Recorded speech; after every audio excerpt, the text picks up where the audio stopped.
Hello and welcome to the Silver King's War.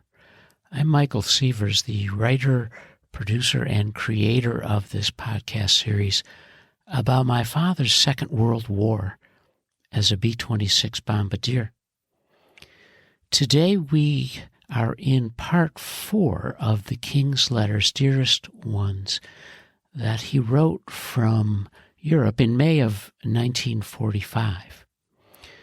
The European theater is quiet, and the king and his guys have been able to travel a bit and relax. The weather has been good, and he is about to begin a 3-day pass to Brussels.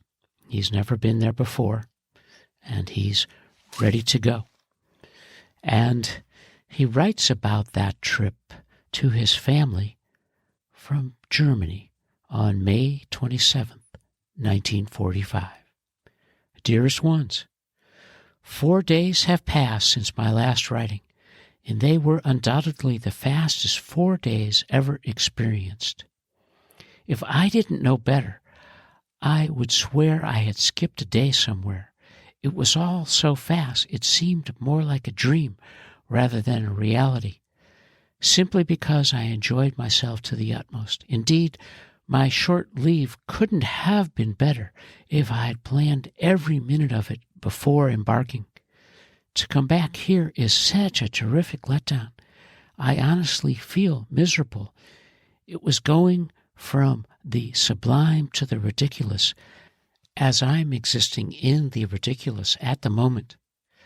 I had a much better time in Brussels than in Paris, though perhaps that was due to a certain factor which didn't exist in Paris.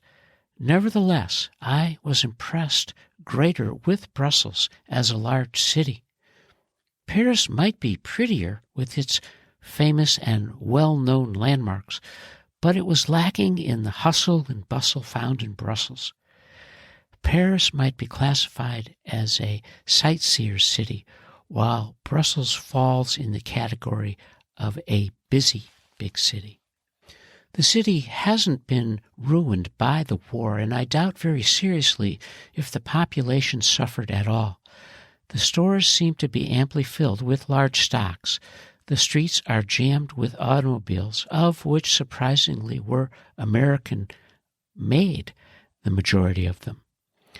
There were quite a few models as late as 1942. This was something you didn't see in Paris. There didn't seem to be any gasoline shortage. I was very much impressed with the modern apartment buildings. It was the first I had seen over here to equal the States. One boulevard reminded me a great deal of Lakeshore Drive in Chicago, only without the lake. As always, I didn't do much sightseeing. I only see the places along the way from the hotel to the nightclubs, so I really didn't see much of the city. Maybe I'll get back soon and see some of the famous places.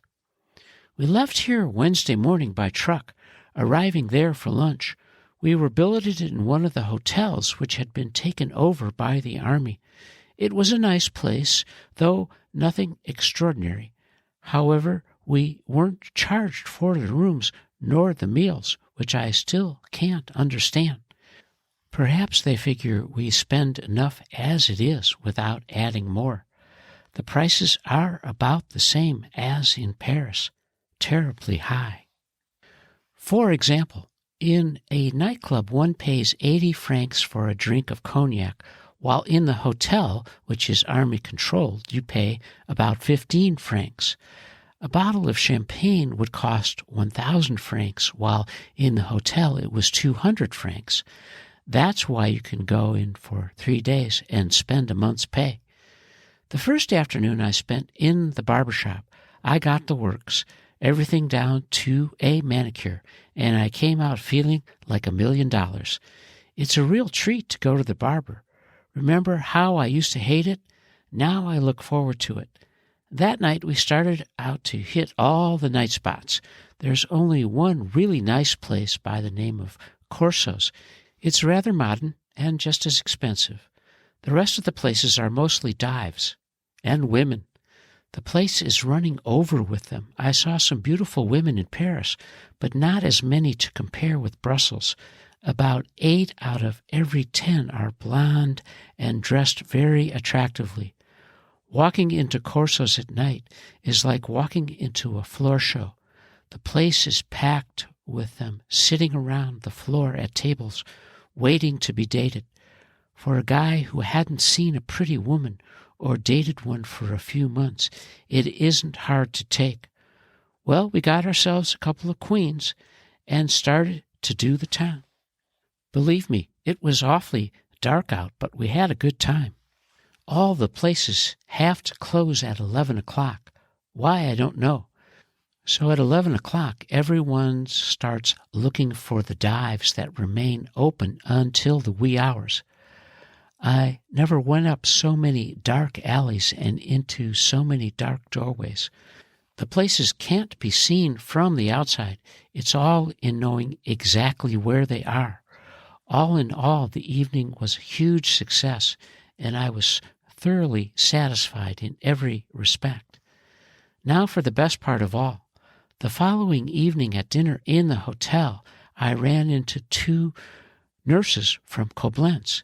It was by strange stroke of fate, and a most fortuitous one, as it was like seeing someone from home. They were there on pass just as and we still had 2 days to spend together. That night we went to the dance in the hotel, which was just for the officers on leave. Well, I've had fun at dances before, but I can't remember when I have enjoyed myself so completely. It seemed as though everything were perfect, the music, the drinks, and most of all my date. At first I thought it would be strange and difficult to date an American girl again. I was afraid that I had lost my technique and ability to entertain. But I found I hadn't, and we had a grand time. It was so much like being in a nightclub in the States, I almost had myself believing it. After the dance, we found a cute little place where we could drink and dance.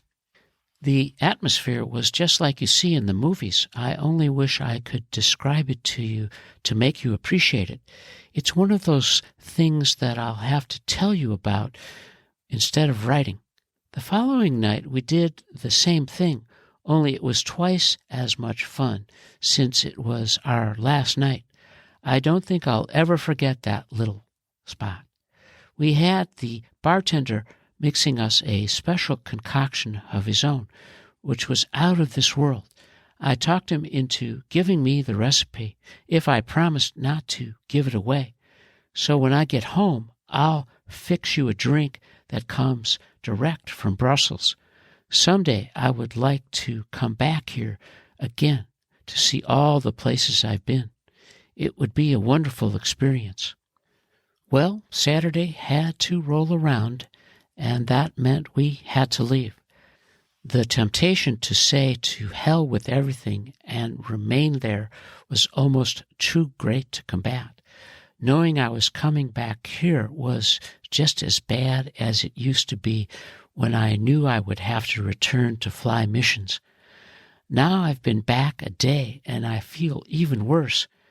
Maybe getting a taste of normal living isn't good for me.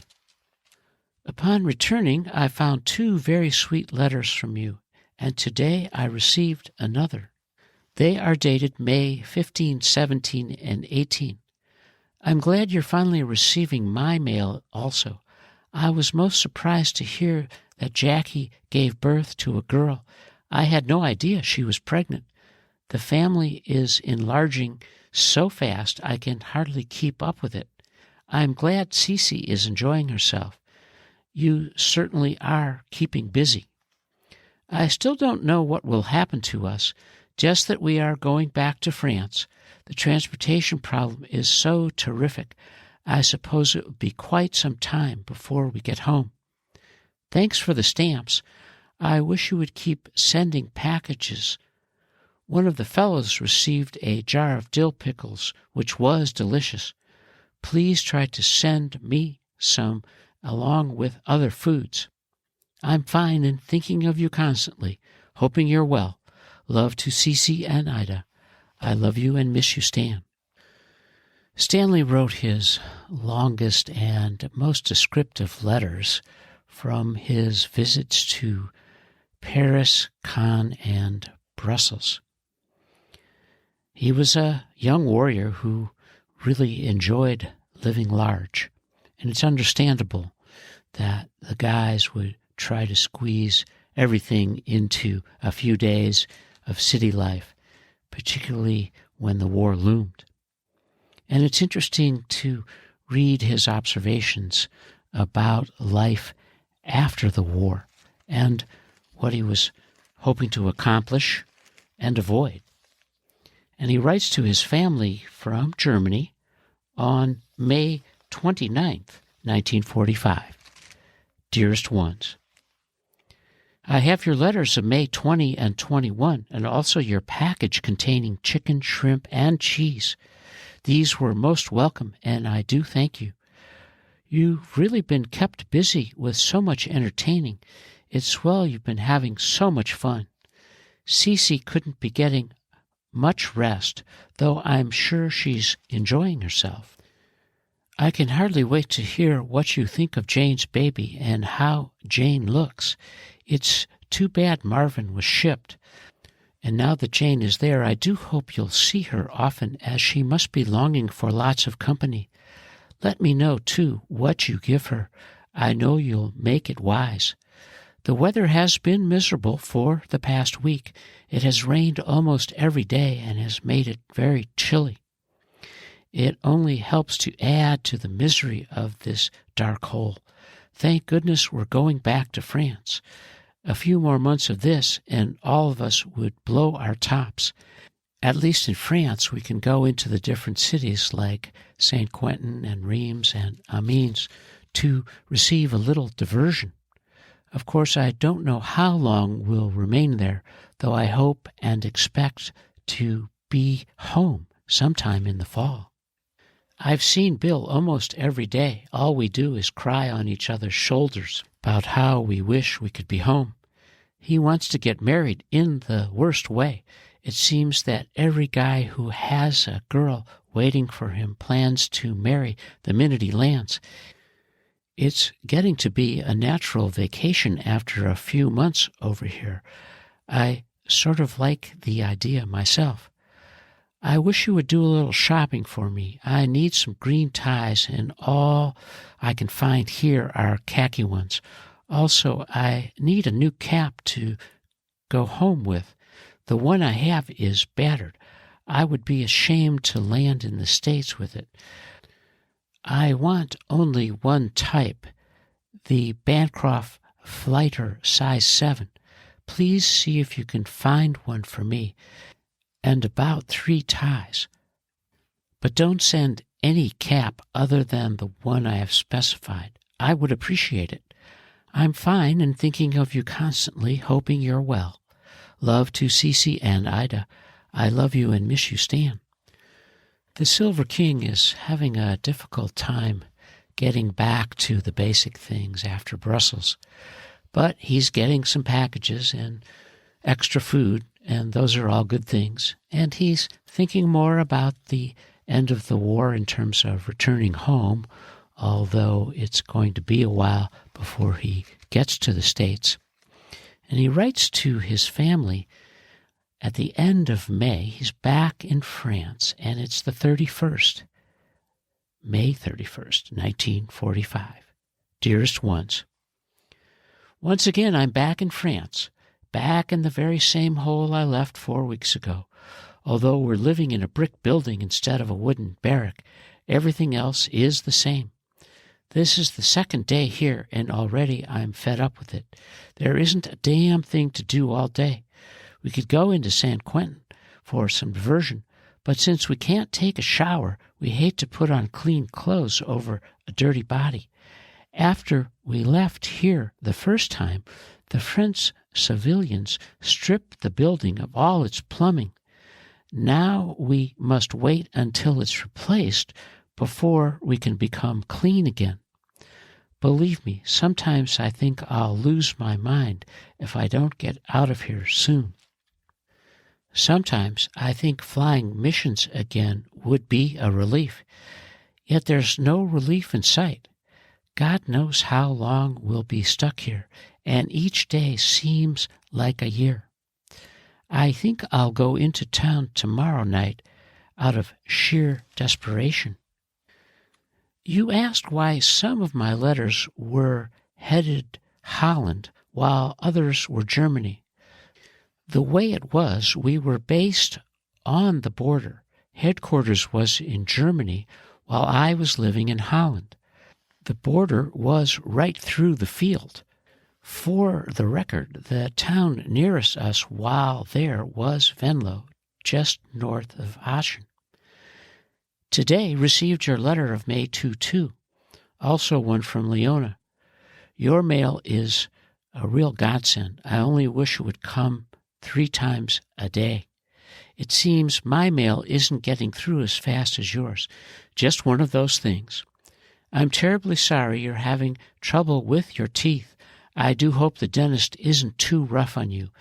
And let's not have any more talk about you being old. Due to the lull and monotony, there isn't any more news. I'm fine and thinking of you constantly and hoping you're well. Love to Ida. I love you and miss you, Stan. P.S. Please send some dill pickles. I'm craving them like mad. Stanley writes and continues to explain the nuances of his war to the family. And when his unit has moved from France into Holland briefly, and why he's bunking near Venlo and writing from Germany because that's where their headquarters was. It's remarkable that he is so patient throughout all of these letters and years. And of course, he remains hopeful about getting home, and in between all those things, he's hungry as usual, and he's got dill pickles on his mind. As we reach the end of the Silver King's letters, Dearest Ones, from May of 1945 in Europe. And you are listening to the Silver King's War.